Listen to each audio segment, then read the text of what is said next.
Hi Caspar, on the 7th of March 2025. I opened a Spanish wine. This is 2010.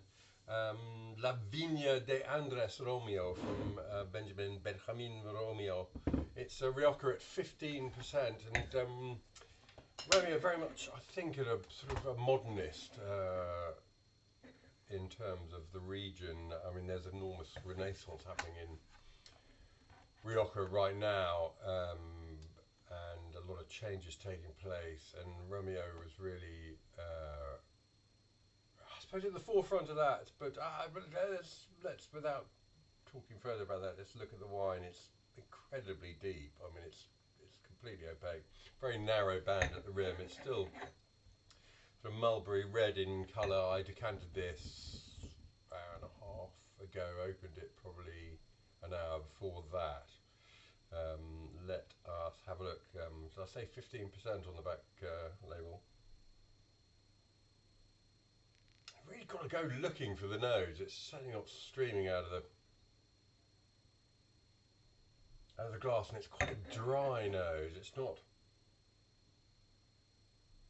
overtly fruity, although I am picking up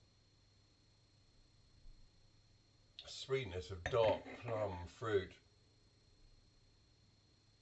Bit of cherry, a fair bit of spice, a wisp of smoke perhaps.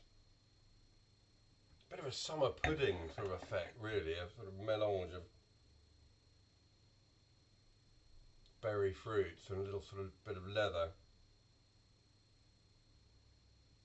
Yeah, smells good. Smells rich, smells slightly warm perhaps.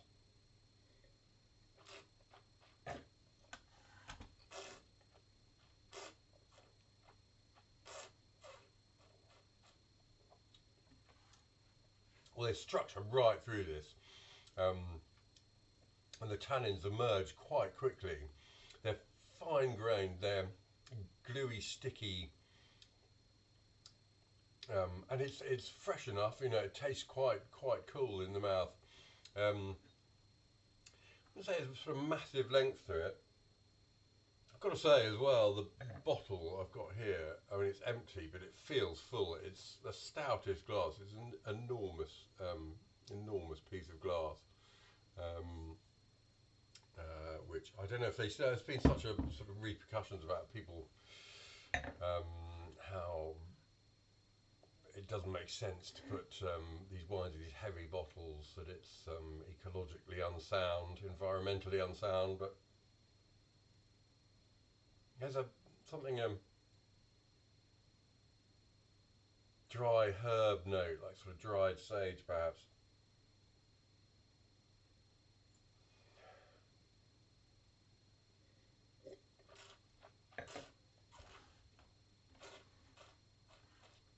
And I'm picking up the oak on the palate, and I think probably some of those tannins are oak derived as well.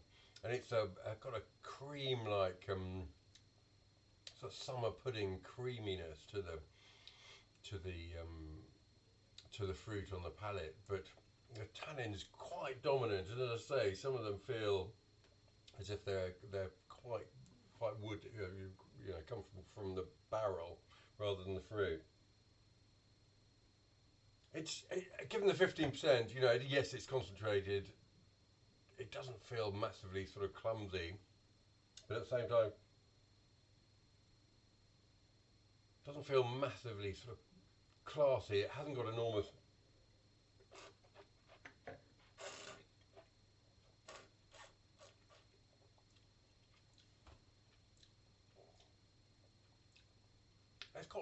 It's got decent lasting grip to it. It comes across as quite cool in the mouth, which is surprising, as you know, given the ABV on the back label. Lasting, and the structure becomes very mineral, fine grained, sort of mineral tilth that adds a sense of freshness particularly towards the back of the wine. Yeah, interesting. I don't think I'd guess Rioja, but I think, you know, what people think of as Rioja, that vanilla and raspberry of the American oak and extended barrel aging, is becoming a thing of the past as people explore. Well, there's two camps, aren't there? Really, I mean, there's sort of the famous old-fashioned, venerable companies like Marquesa Murrieta and Lopez Heredia, and then there are people, perhaps Benjamin Romeo is among the first of them, but going on from there, you know, a lot of people now seeking out single vineyard sites to make wines of terroir in Rioja, which not that long ago were pretty much unheard of. I wouldn't call this a wine of terroir. I call it a nice drink. I mean, it's expensive stuff. It got big scores from, I think, on the Wine Advocate, sort of 96 or something. That's a tasty wine.